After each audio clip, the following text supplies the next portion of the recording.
YG와 JYP의 책걸상. 책에 관한 걸쭉하고 상큼한 이야기. YG와 JYP의 책걸상이 찾아왔습니다. YG 강량구입니다. JYP 박재영입니다. 네, 오늘도 책걸상 시작하도록 하겠습니다. 저희가 이벤트를 했었잖아요. 네, 저희가 한 2만 명 정도 참여하기를 바랬는데 네. 턱없이 부족한 숫자가 참여했죠. 그래도 이 정도면은 굉장히 많이 참여한 것 아니에요? 그런 셈이죠. 저희가 네. 겉으로는 2만 명 얘기를 했지만 속으로는 한 20명 정도가 참여하면 어떨까 하고 굉장히 걱정도 했었잖아요. 20명 정도 참여하면 어쩌지? 이런 네, 걱정을 했죠. 20분께 선물 드려야 되는데 무려 154분께서 참여하셨습니다. 맞습니다. 그런데 저희가 또 팟빵 게시판에만 그 댓글을 남겨주도록 강제를 했었잖아요. 그리고 이벤트 기간도 한 일주일 정도밖에 안 아니었습니다. 됐으니까. 네. 그래서 네이버 게시판에도 댓글을 남겨주셔도 된다라고 했으면 아마 숫자가 훨씬 더 늘었을 거라고 생각합니다. 자, 어쨌든 우리 문소영 PD가 추첨을 했습니다. 20분 이 시간에 발표를 하죠. 네, 굉장히 공정하게 추첨을 했고요. 네, 제가 일단은 10분 읽어드리겠습니다. 이스터 영구, 네, 좋은가봄, MONALITLER, 뭐 모나 리틀러, 대충 읽어도 본인은 아시죠. 네. 에어 510, 리딩 스카이, MIRLICLINER, 요건 마이 마이 리클라이너. 리클라이너, 네, 네. 지휘 채연 아빠, 꿈 터지기, 지중해 보살, 맷 데이먼. 네, 제가 나머지 10분 불러드리죠. 비지비지, 사막에 내리는 비 70, 소울샘, 니트로, 엠마 88, 흥지수 뿜뿜, 머라 학고이, 달려라 선용, 롤로오, 프로페셔널 17 이렇게 20분입니다. 네, 뭐 약간 빵따레라도- 버벅거리면서 버벅거리면서 읽긴 했는데 뭐 본인들은 아시겠죠? 네. 이벤트 참여해주신 분들 남겨주신 댓글 아주 많은데요. 일부만 소개해 보겠습니다. 모날리틀러님, 정답은 BTS. YG, JYP 두 분께 책걸상의 롱런을 부탁 살짝쿵 강요드리며 2만 분의 1 작은 힘 보태고 감히 책구름이 욕심내 봅니다. 매회 두 분 환호와 박수 소리로 시작하잖아요.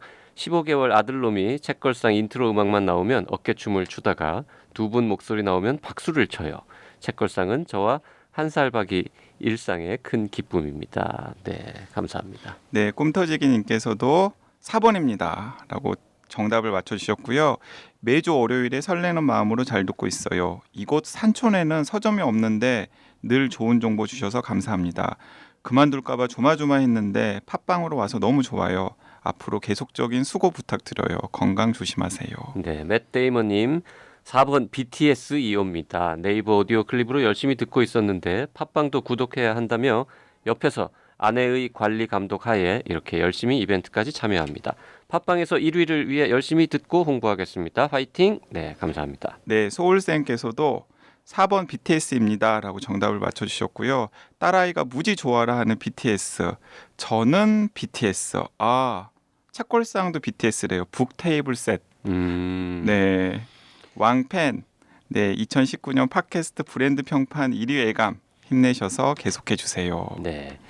자, 그리고 마지막 달려라 선용님 댓글인데요. 저희가 고백을 하죠. 20분 중에 사실 19분은 추첨했는데 JYP하고 YG가 우리 2분은 좀 드리자 해가지고 한 명 불공정하게 꾸겨 넣은 분이 있지 않습니까? 그분이 바로 이 네, 딱 찍어서. 네. 달려라 선용님입니다. 내용을 들어보시면 왜 저희가 이분을 골랐는지 아실 수 있을 것 같습니다. 안녕하세요. 나이사 시즌 1부터 시작해서 정신여고, 책걸상까지 모두 애정하는 애청자입니다. 시즌 2 기념 이벤트 방송 듣고 댓글 남깁니다. 이벤트 도서 11권을 쭉 듣다 보니 안타깝게도 제가 책걸상 듣고 모두 읽은 책이라 아쉽던 찰나 이번에 졸업하는 저희 반 학생들이 생각났습니다. 당첨되면 저도 학생들 이름 획에 따라 큐레이션을 해서 학생들에게 선물하겠습니다.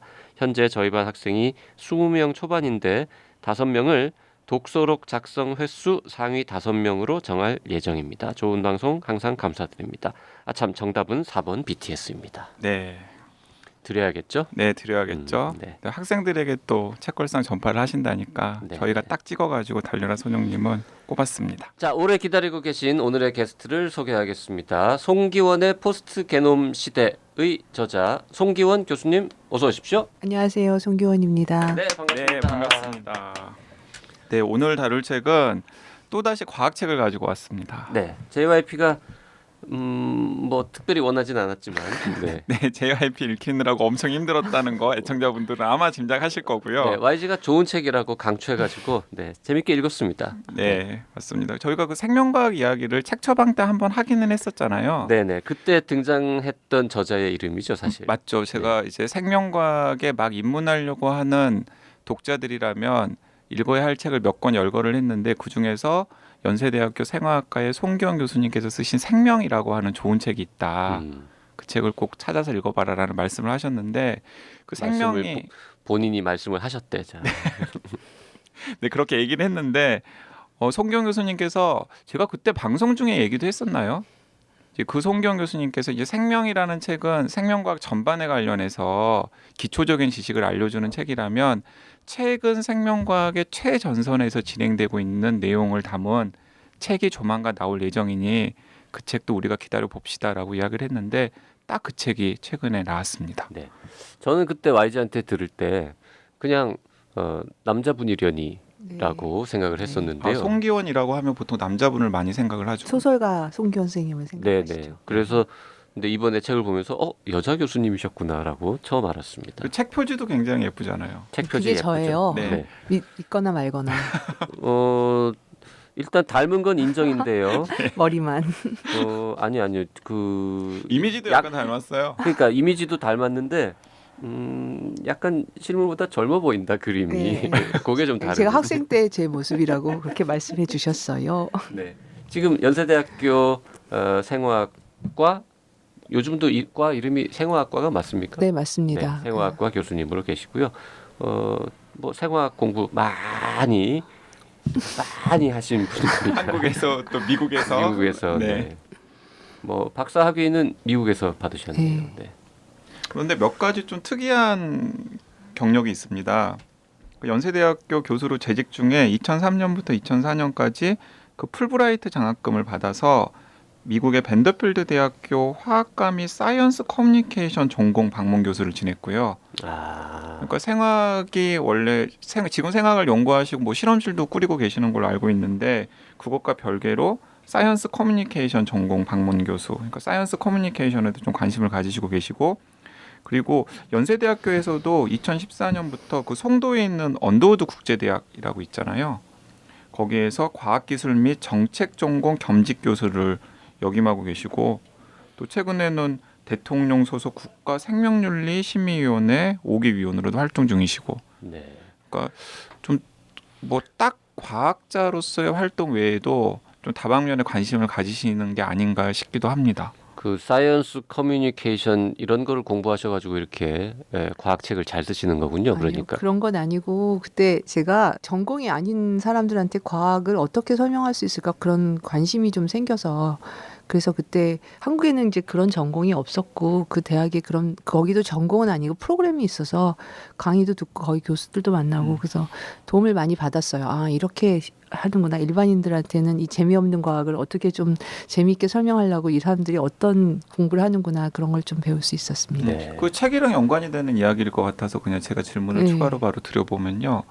그 보통 과학자 선생님들 중에서는 두 가지 부류가 있잖아요. 하나는 실험실에서 막 자기 연구만 열심히 하시는 분들이 있고 이제 그분들이 거의 대다수고 그리고 저도 열심히 해요.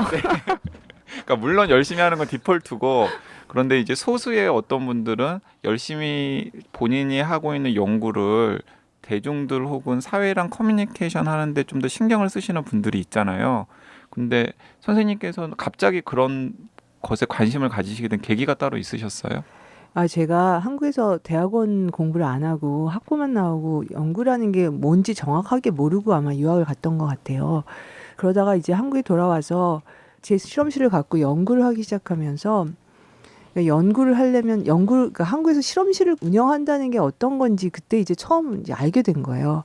그 연구를 하려면 그냥 이제 대학원 다니고 이럴 때는 아니면 포스닥하고 이럴 때는 이제 그 제가 좋아하는 질문을 찾아가서 그 연구하시는 분 밑에서 열심히 이제 하면 되는 거였는데 이 연구비를 따와야 된다는 걸 제가 모르고 있었던 거예요. 아, 그 중요한 걸 예, 모르시고 그래서 이제 계셨군요. 한국에 와서 이 연구비를 딸라고 이렇게 보고 그러니까 이 그 연구비라는 것이 굉장히 이미 정해져 있는 것 같은 생각이 드는 거예요. 그러니까 이게 비가 정해져 있는 게 아니라 연구의 주제가 이미 다 나라에서 정해져 있는 것 같은 생각이 들고 그러면서 이게 연구비라는 게 결국 대부분이 국민의 세금인데 뭐 어떤 연구가 어떻게 되려면 사람들이 이걸 좀 알아야 되지 않나 그런 생각이 처음 이제 들기 시작했던 게 하나의 이유였고 두 번째 이유는 이제 그 휴먼 지놈 프로젝트 끝나면서 오늘도 얘기를 하겠지만 이제 과학이 굉장히 사람들의 삶과 일상적으로 연결될 수밖에 없는 그런 상황이 됐는데 그에 비해서 너무 이제 학생들이 잘 모르고 사람들이 잘 모르고 그때 이제 제가 하버드 대학에서 비전공자 학생들에게도 생물학 강의를 거의 필수로 한다 그러면서 재미있는 강의들이 개설되기 시작했어요. 그러니까 과학자와 윤리학자 마이클 샌델이랑 그런 네네. 유명한 윤리학 하시는 철학이나 윤리학 하시는 분이랑 그다음에 과학자가 같이 들어가서 강의를 하는 더그 멜턴이라고 굉장히 유명한 과학자가 있는데 그러면 하버드 학부생들은 다 들어야 되는 강의? 다 들어야 되는지는 모르겠지만 굉장히 인기 있는 강의라고 해요. 그래서 그분이랑 사실은 법학자랑 이렇게 세 사람이 들어가서 강의를 한다 그러거든요. 네.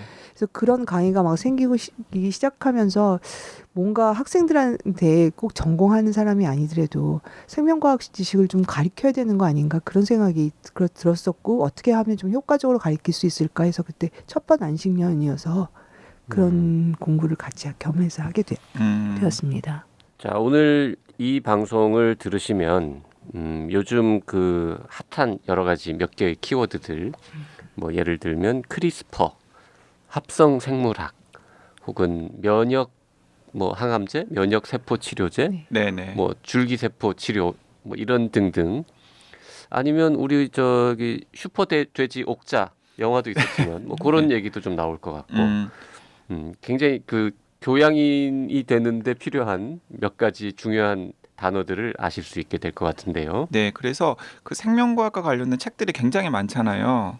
그런데 제가 굳이 다른 책들을 다 제쳐두고 그 송기원의 포스트 게놈 시대를 책걸상 청취자분들께 권하려고 이제 막 해보자고 했던 이유도 이 책 한 권이면은 사실 돼요.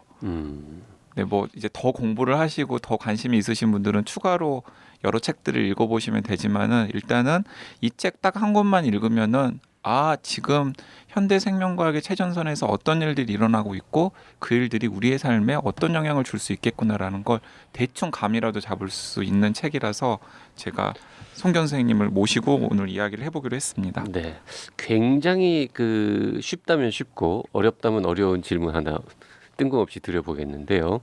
사실 저는 이제 의과대학을 나왔으니까 생화학이라는 걸 공부를 하긴 했는데 정말 어렵고 정말 싫어했던 과목이거든요. 네. 생화학이나 생물학은 어떻게 다른가 이거 물어보려고 그러는 거죠. 그 생화학이라는 과목이 뭔지에 대해서 간단하게 좀 설명해 주실까요? 그게 생물학의 생자하고 화학의 화학이잖아요. 네.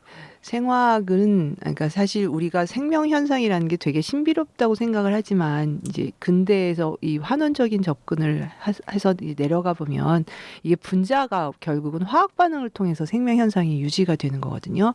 그래서 생체에서 생명 현상을 유지시키게 하는 모든 화학 반응에 대해서 공부를 하는 게 생화학입니다. 그러면 화학 중에서 생물이랑 관련 있는 거를 열심히 공부하는 분야 이렇게 정리하면 맞나요? 뭐 맞다고 할 수도 있고 생물이랑 관련 있는 모든 화학 반응. 네. 그럼 생물학에 가까워요? 화학에 가까워요? 생화학은? 그게 지금은 예전에 제가 공부했을 때는 화학에 더 방점이 찍혀 있었는데요. 이제 20세기 중후반으로 오면서 생물학이 굉장히 급속도로 발전을 하면서 이게 생물에 더 방점이 찍히게 되었어요. 그래서 요즘은 사실은 생화학과랑 뭐 생물학과랑 이 연구하는 내용의 차이가 크게 없어요. 아하. 네. 그게 이름이 바이오 케미스트리, 예. 또 생화학인 걸 보면 옛날에는 화학에 가까웠는데 요즘은 약간 뒤집어진. 예. 그러면 케미칼 바이올로지나 뭐 이렇게 이름을 또 바꿔야 하는 거 케미칼 아닙니까? 바이올로지는 조금 다른 의미예요. 그런 용어도 있어요? 예, 케미칼 오. 바이올로지는 그러니까 케미칼을 가지고 그러니까 케미칼 중에서 생물학적인 기능이 있는 케미칼을 연구하는 거예요. 그러니까 화학 물질을 여러 가지 합성하다 보면 생물학적 기능이 그러니까 신약 후보들이 대부분 화학 물질인데 생명 현상에 영향을 미치는 물질들이잖아요. 그런 것들을 찾아내고 그런 것들이 어떻게 작용하는지 알아내는 게 케미칼 바이올로지예요. 뭐 잘 모르겠고요. 우리 그냥 일반 죄송합니다. 교양 시민들은 바이오 케미스트리 말고 케미칼 바이올로지라는 과목도 있다 정도만 알아도 될 것 같긴 합니다. 네. 네, 근데 알겠습니다. 제가 전공을 요새 생화학이라고 잘 안 해요. 그럼 왜냐하면 뭐라 그래요? 특히 이제 요새 미국 같은 데 가서 이제 그 입국 심사할 때 물어보잖아요. 그럼 네. 생화학 전공이라 그러면 별로 좋아하지 않아요. 생화학 하면 사람들이 생화학 무기 같은 걸 떠올려 가지고 아, 그래서 제가 그렇구나. 요새는 그냥 분자 생물학이라고 얘기하거나 몰리큘러 바이올로지. 예, 뭐 제가 약간 유전학 쪽으로 공부를 했기 때문에 분자 유전학이라고 얘기하거나 그렇게 얘기해요. 그거 괜찮다. 네, 그 청취자들을 위해서 이제 잠깐 말씀을 드리면은 그 방금 송견 선생님께서 말씀을 하셨는데 20세기 중반에 그 생물학자들 사이에서는 뭐 분자 생물학적인 전회라고 하는 흐름인데, 그러니까 모든 생명 현상의 밑에는 이제 분자들이 있다라는 사실이 뭐 DNA 같은 것들이 확인이 되면서 발견이 되었잖아요. 그러면서 생명과학이랑 그 생화학이랑 이제 급격하게 이제 딱 긴밀하게 다가갔던 거죠. 예. 그래서 요즘에는 저도 생물학과를 나왔지만은 사실 배웠던 내용은 거의 생화학 내용을 배웠던 것 같습니다. 그 앞부분에 보면 세 분이 굉장히 긴 추천사를 썼는데 다 유명한 분들입니다. 네, 그리고 좀 네. 특이하죠 다. 일단 뭐 서울시립과학관 우리 맨날 출연은 안 하시고 이름만 여러 번 등장하신 이정모 관장님 쓰셨는데 송기원은 내 대학 동기다 이렇게 시작하니까 일단 동기라서 네. 쓰신 것 같다고 넘어가겠는데요. 노정혜 교수님 서울대 생명과학부 예. 교수님 이분도 되게 유명하신 분인데 이분은 이제 전공이 대충 비슷하고 뭐 연배도 좀 아니요, 노정희 선생님이 저보다 훨씬 선배시고요. 훨씬 선배세요? 훨씬이 얼만큼인지 모르겠지만 옛날에는 훨씬이었는데 같이 늙어가다 보니 요즘은 뭐 아주 훨씬 같지는 않는 근데 느낌이지만. 어쨌든 지금 같이 현역이시죠. 예, 그렇죠. 노정희 선생님이 근데 제가 학생 때 막 미학을 가려는 시점쯤에 처음 여자 사이언티스트로서 처음 교수가 되셨어요, 저희 분야에서. 아, 그래서 약간의 롤 모델. 예, 저의 비슷한. 롤 모델이세요. 제가 그래서 되게 존경하는. 부탁드려서 글을 예, 그래서 제가 그냥 연락을 드렸는데 선생님이 요새 나라에서 중요한 일을 맡으시는 그렇죠. 걸 네. 제가 모르고 연락을 드린 거예요. 그래서 아, 선생님 바쁘신데 죄송하다고 제가 몰랐다고 그랬더니 선생님이 제가 그냥 초고를 보내드렸는데 막 읽으시고 그냥 쓰시겠다고 저한테 전화를 해주셨어요. 너무 감사하게. 예. 그리고 맨 앞에 있는 분은 법무부 장관 지내신 강금실 변호사가 쓰셨는데 이분하고는 잘 아는 사이세요? 잘 알게 되었어요. 예, 왜냐하면 제가 이제 생명과학이나 과학이랑 이 근대가 갖고 온 여러 가지 변화들을 어떻게 수용해야 될지 고민을 하고 있던 찰나에 아마 저랑 정말 분야가 다르신데 다른 각도에서 이런 비슷한 고민을 하셨던 것 같아요.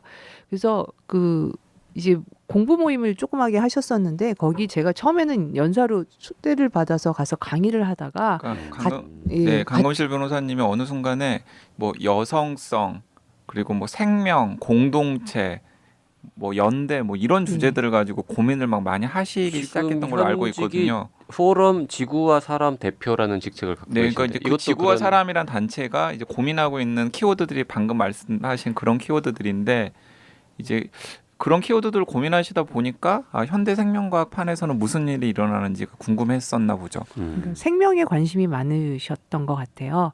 그래서 어떻게 관심이 많은 몇몇 사람이 모여서 공부를 같이 하고 있고 그러면서 이제 지구와 사람이라는 포럼도 만들어지게 됐고 그래서 이제 같이 공부를 하다 보니 본인 써주시겠다고 하셔가지고 추천사만 쭉 이렇게 읽다 보면 야, 이 책은 정말 좋은 책인가 보다라는 생각이 들고요. 그 뒤에도 보면 추천사가 두 분 있어요. 장대익 교수도 쓰셨죠. 네, 장대익 교수. 장대익 교수 삐져요. 이거 자기 또 언급 안 했다는 걸 알면.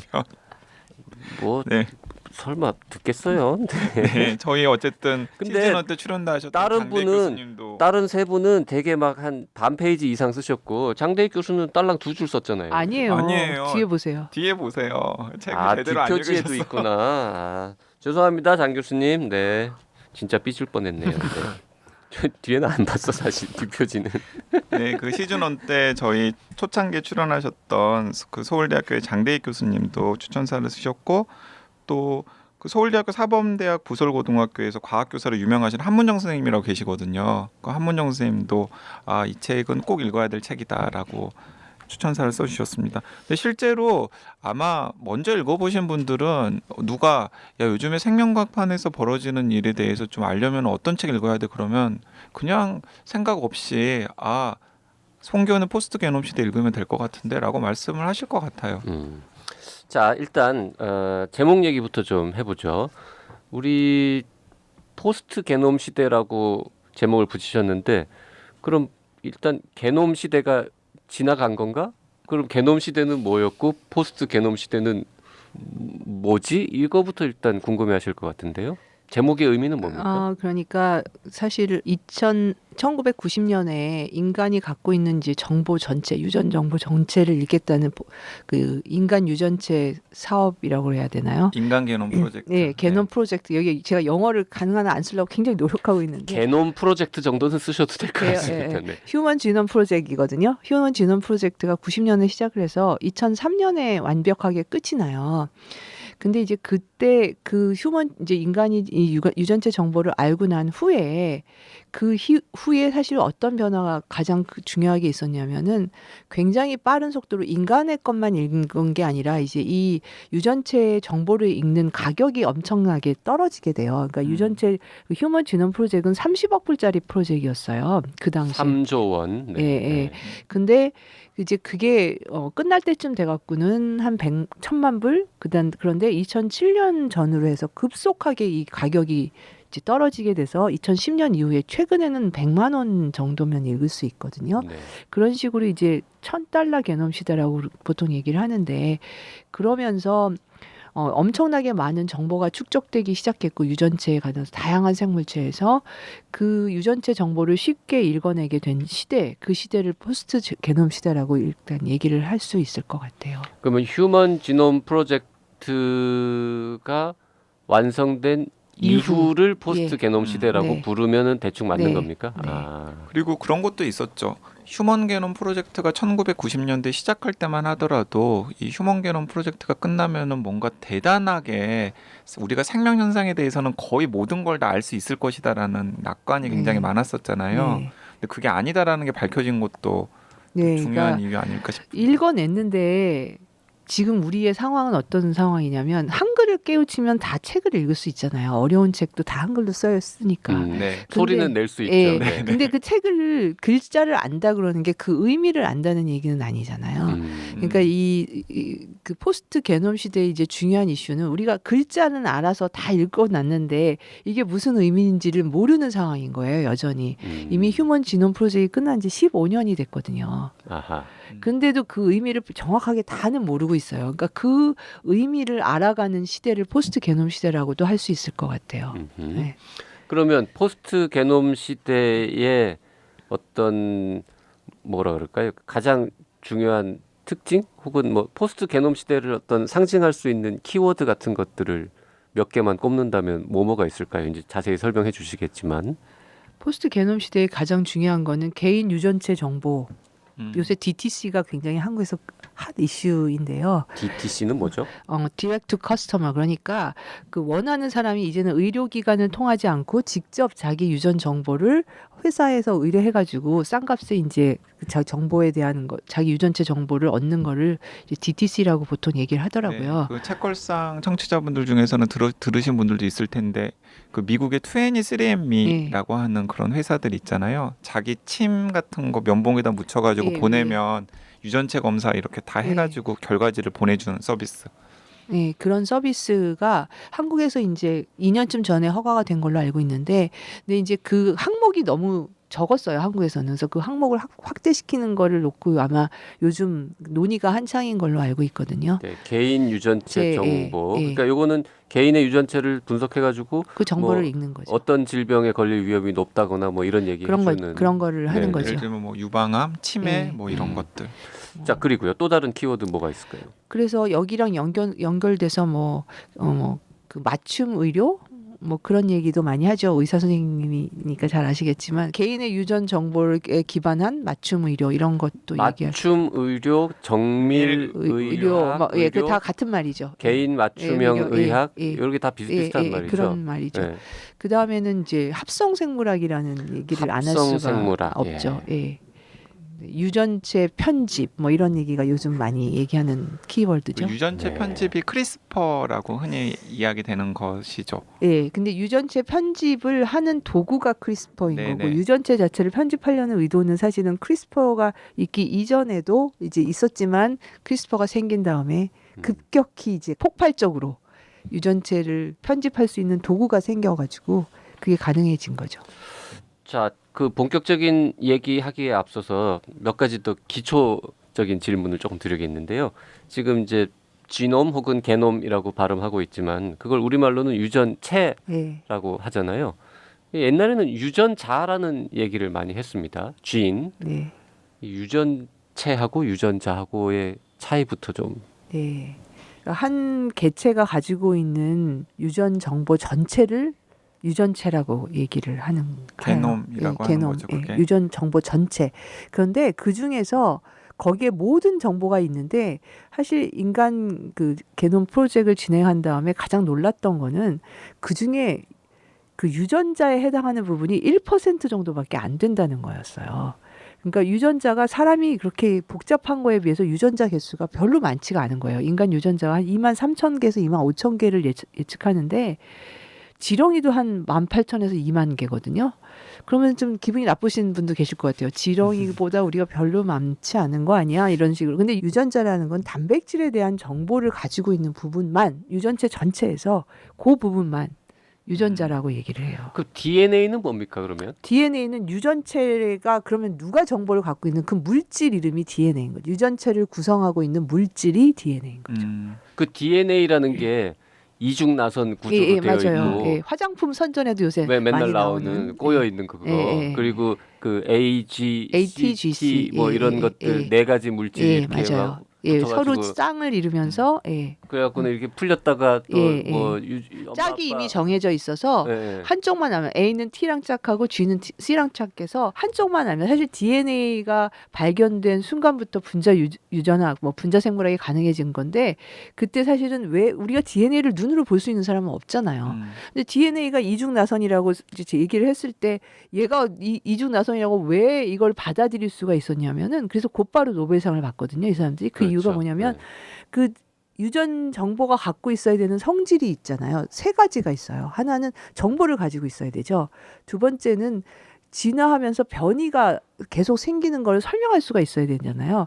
변이를 설명하기가 좋았고, 그다음에 세 번째는 그 복제가 엄청 가능해져야 되잖아요. 우리가 유전 정보를 부모한테 받으면 세포 하나가 그 유전 정보를 다 갖고 있다가 세포가 우리가 10쪽에 100쪽에 이렇게 될 때 동안 계속 유전 정보가 복제돼야 되면 복제가 쉬워야지 엄청 어려우면 안 되는 거잖아요. 근데 DNA가 짝이 딱 정해져 있어가지고 두 줄이 쫙 풀리면 나머지 한 줄은 저절로 가서 다 알 수 있게. 그래서 복제가 쉬워서 이게 알려지게 된 거거든요. 그 A, G, C, T 뭐 예, 네 가지. 얘네가 이렇게 하나씩 붙어 있는 게 한 개의 염기쌍이라고. 예, A와 T가 쌍을 이루고 있는 거고 네. G와 C가 쌍을 이루고 있는 그러니까요. 그게 한 개의 쌍인데 보통 인간의 유전체는 30억 개의 예, 쌍. 염기쌍으로 이루어져 있다. 이렇게 예. 이제 표현들을 하는데 네. 그러니까 그러면 사람의 세포를 하나 떼가지고 네, 그 이제 보면은 핵이 있고 네.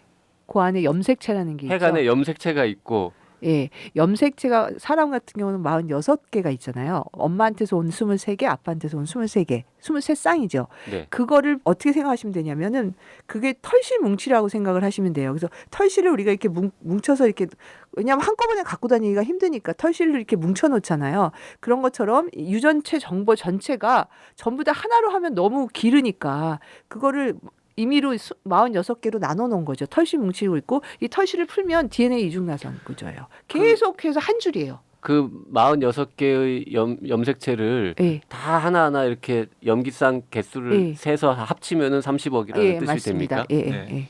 그래서 이 청취자분들 지금 JYP 막 학부 시절로 돌아간 듯이 막 눈 반짝반짝 빛내면서 막 물어보고 있는데 그 청취자분들이 헷갈리실 것 같은데 그냥 아주 간단하게 설명을 하면 유전 정보가 담겨 있는 물질이 DNA고요. 그 DNA 30억 개가 모여서 유전체라고 하는 유전 정보의 총합을 DNA 30억 개가 모였다고? 30억 30억 쌍. 아 그렇게 표현해도 네, 됩니까? DNA 30 DNA 염기쌍 30억 네, 개. DNA 염기쌍 30억 쌍이 모여서 이제 우리 몸의 유전체 전체를 구성하고 있는 거고요.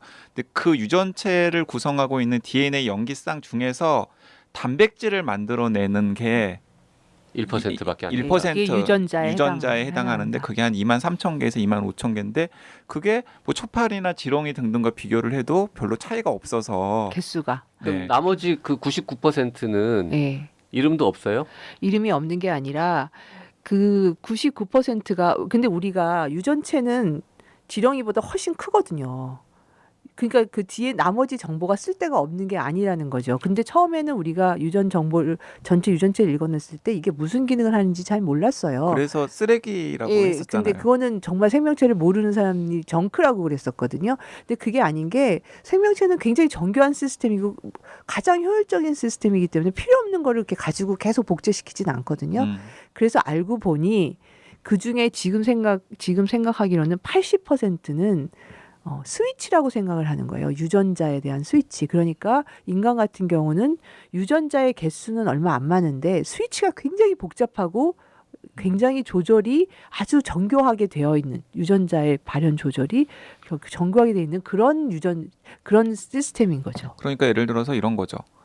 그러니까 엄마랑 아빠가 결혼을 해가지고 아이가 낳았는데 이제 엄마는 뭐 직모고 아빠는 곱슬인 거예요. 근데 아이의 유전자를 보면은 직모와 관련돼 있는 유전자도 있는 것 같고 곱슬과 관련돼 있는 유전자도 있는 것 같은데 아이는 그냥 직모인 거죠. 그럼 도대체 그 곱슬과 관련돼 있는 유전자는 왜 켜지지 않고 꺼져 있을까?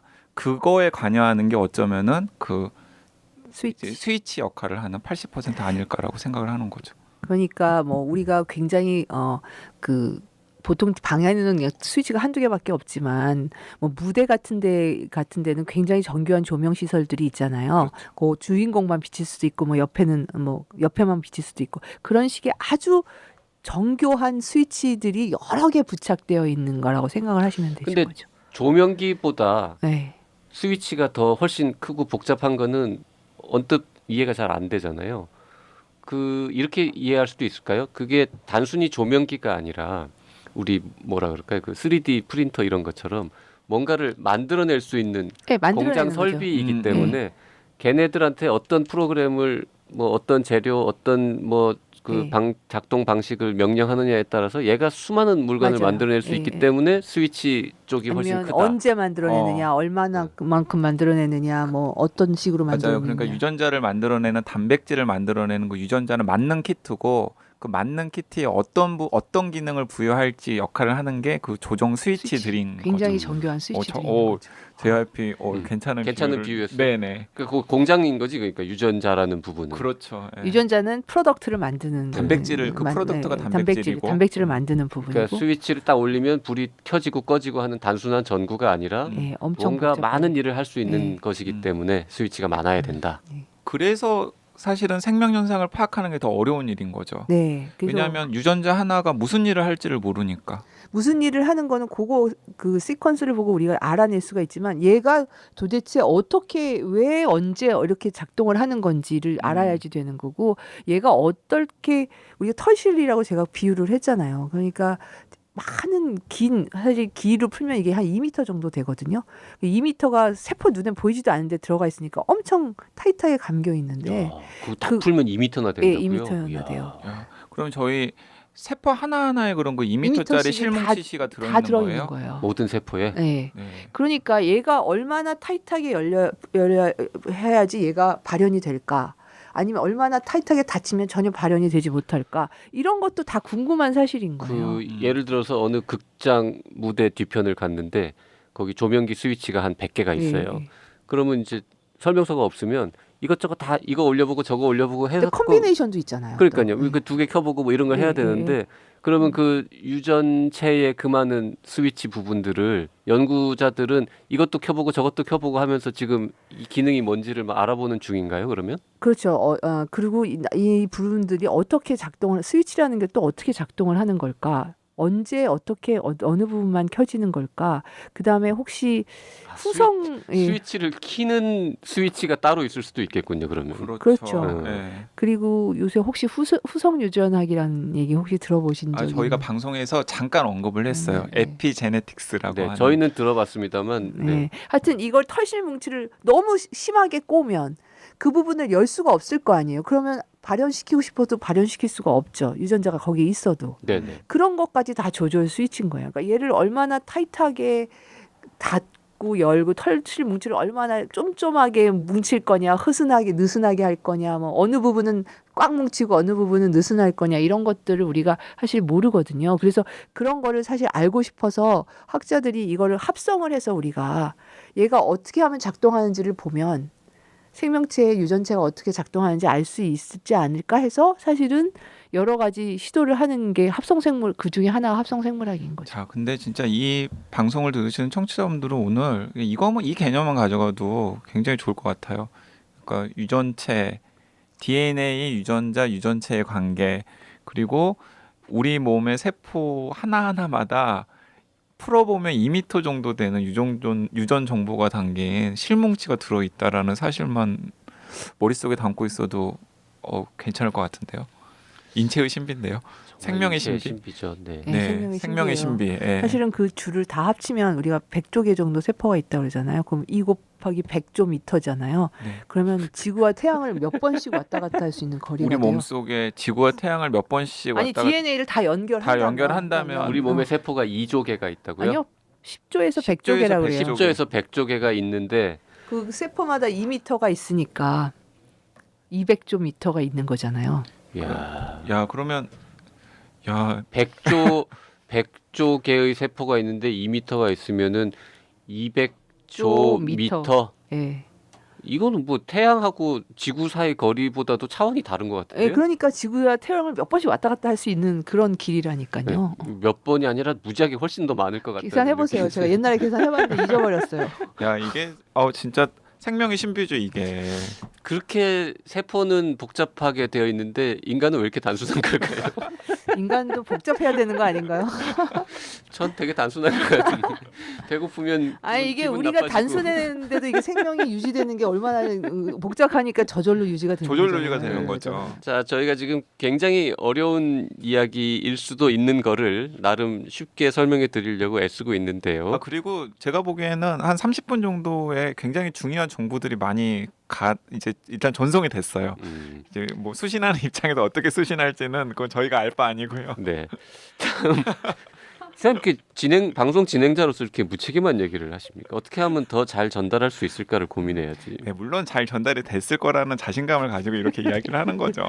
오늘은 여기까지만 하고요. 내일 모레 다음 방송에서 조금 더 구체적이고 자세한 얘기를 송기원 교수님과 나눠보도록 하겠습니다. 오늘은 여기까지만 하죠. 네, 송경 교수님 바쁘신데 나와주셔서 고맙습니다. 네, 고맙습니다.